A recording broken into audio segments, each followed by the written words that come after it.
In this section, we're going to see how the geometry of the Young's double slit experiment results in constructive and destructive interference, and how this leads us to the pattern that we see, and what happens when we introduce multiple slits. So let's take a look at, first of all, the center of our interference pattern. And the center of our interference pattern, when we're looking at it, we get constructive interference. So you can see this center peak right here, this bright line, results due to the fact that we have a coherent source.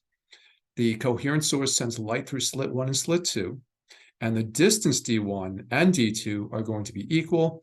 There's no path length difference, so there's no opportunity for one wave to get ahead of the other. They're both in phase. Constructive interference results. So that's pretty simple, straightforward, symmetric. Now, the next bright spot, the next point at which constructive interference is going to take place is when one wave can get one wavelength ahead of the other.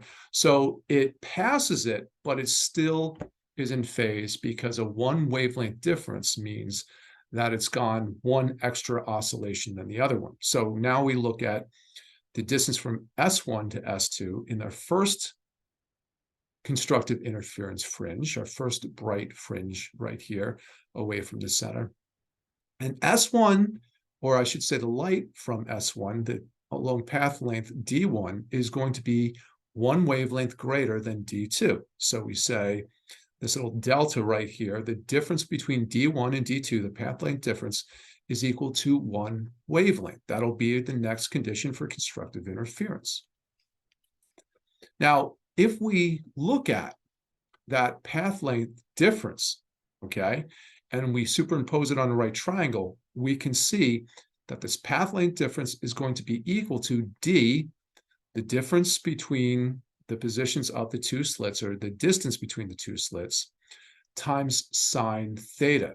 Now, how does that result? Well, the first thing we need to do is see that this angle right here, this theta, is going to be equal to this angle right here. And once we can accept that, this angle is equal to this angle, we can then see we have a right triangle. Its hypotenuse is some length d. If this is theta, then the opposite side is d sine theta. Okay, so once again, the distance here from S2 to the bright fringe, and this distance, one wavelength away from S1 to the bright fringe, they're equal. And S1, or D1, is one wavelength greater. And for that to happen, this delta has to be equal to d sine theta, where d sine theta equals lambda, or the wavelength. So that's our first fringe. Now you can see where this is going. As we go to the next fringe, we need to go another wavelength in path difference, okay? So now we're going two wavelengths different. So central bright fringe, no path difference. First bright fringe on either side, lambda difference. And then the second one, the second order one, is going to be two wavelengths. So here's the pattern that we see.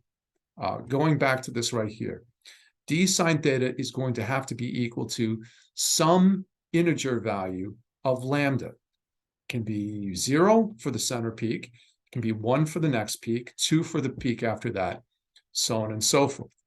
So we get the relationship that m, where m is 0 plus or minus 1 plus or minus 2, m lambda is equal to d sine theta. And then if we solve for theta, we obtain a bright fringe whenever that condition is met. So you can see again, m equals 0 is the central bright fringe when the distance is the same. M negative 1 and m plus 1 is where there's a difference of one wavelength. Again, up here, S1 is traveling one wavelength less than S2. Here, S2 is traveling one wavelength less than S1. And then at m equals 2 and m equals minus 2, there's a path length difference of 2m. I'm sorry, 2 times lambda. So here's our basic condition for constructive interference. And it doesn't give us the intensity distribution here. It just tells us this is where the center of a bright fringe is going to be. M, again, is an integer. Lambda is the wavelength of the light. D times sine theta. We're going to make an approximation here. And it's a small angle approximation because we assume that this distance D is very much smaller than this bigger distance, big D. So sine theta is going to be approximately equal to theta. I can substitute theta into this and then get a relationship for theta. So theta is equal to m lambda over d, d being the spacing of the two slits or the double slit. What we see here is that we make the slit smaller. I should say, if we make the distance between the slits smaller, the whole pattern spreads out more and more. If we make the distance larger between the slits, if d gets larger, then theta is going to become smaller and smaller. Now, again, this is assuming that this small d is much, much, much less than this big D distance. If you wanted to do this without using the approximation, then theta would be equal to the inverse sine of m lambda over d. And of course, when we're talking about small enough angles, the difference is so inconsequential that this formula is really sufficient. Now, if we want to actually come up with a physical distance from the center peak that these other peaks will end up, we can just say, well, tangent theta, the tangent of the angle at which the bright spot is going to appear, is equal to ym. Ym represents the distance from the center peak. Okay, there's a distance from the center peak. So y1 would be this distance here. This is y2 and so forth, divided by the distance from the double slit to the screens. Now, again, for small angle approximations, theta is approximately equal to sine theta, which is approximately equal to tangent theta. Essentially, as theta goes to 0, okay, tangent is sine over cosine. Cosine goes to 1, so tangent goes to sine theta. So again, solving for this, but making our substitution here, we can now see that the position on the screen is going to be equal to m times lambda, the wavelength, divided by d, the distance between the two slits, times the distance from the slits to the screen that we're projecting this onto. So, again, that makes a lot of sense. As the distance to the screen gets larger and larger, your pattern is going to expand, and the distance between the bright fringes is going to increase. Now, we can do the same type of analysis and find out where these dark fringes occur. Okay. Now, once again, m is equal to 0, plus or minus 1, plus or minus 2. For the bright fringes, we're now going to go to m equals plus or minus 1, plus or minus 2, and leave out the 0 because there's no dark fringe at the center. Okay, let's look at the conditions. For destructive interference, the distance from S1 to the screen compared to the distance of S2 to the screen has to be off by half a wavelength. Okay, if we make the D1 just 1/2 wavelength more, the peak and the valley of each wave is going to overlap. The peak of S1 is going to overlap with the valleys of S2, and that's going to create destructive interference, which is going to be a dark line there. So again, we take a look at our path length difference, delta, D1 minus D2, is going to be equal to m plus, we want 1/2 times the wavelength. So our new condition has m's not going to equal, m's going to equal 0. M can equal 0. Can equal plus or minus 1, plus or minus 2. But again, the position of those dark fringes is now going to rely on this new condition. Again, we can simplify this, get rid of the sine theta. Again, sine theta is approximately theta. And our angles for these new positions. Okay, our angles for these new positions, solving for this, Theta is going to be equal to m plus 1/2 times lambda. M is, again, 0 plus or minus 1 plus or minus 2, divided by the distance between the slits.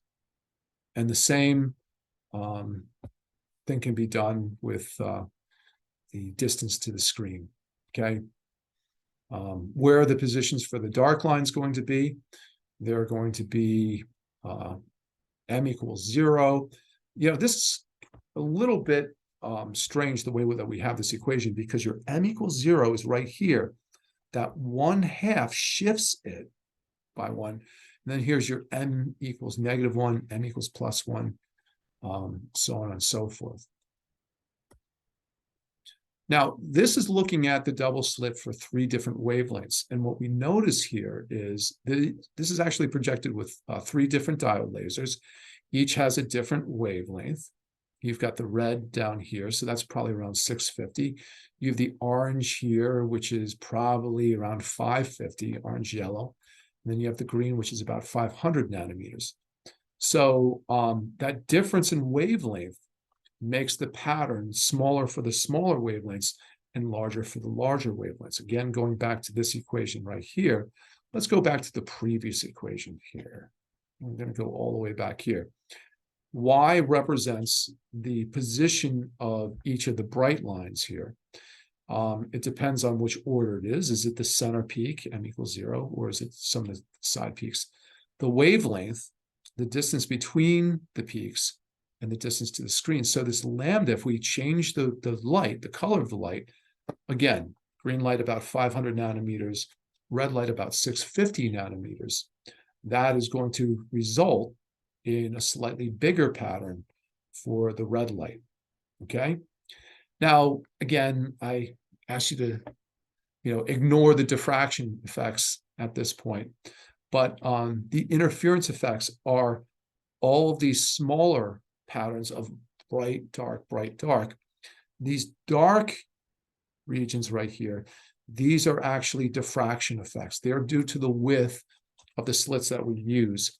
And if we make the slit really, really small, that pattern expands and is not as comparable to the size, is much larger in comparison to the size of the interference fringes. But again, bright, dark, that's Young's double slit experiment, and that shows that in fact light is a wave. Again, here we go, coherent source. These days we like to use a laser, but any coherent source could be used here. If you took sunlight or just a very bright light and then filtered it so you get one wavelength, that produces a coherent source. And then through this interference, you can see how we get alternating bright and dark lines.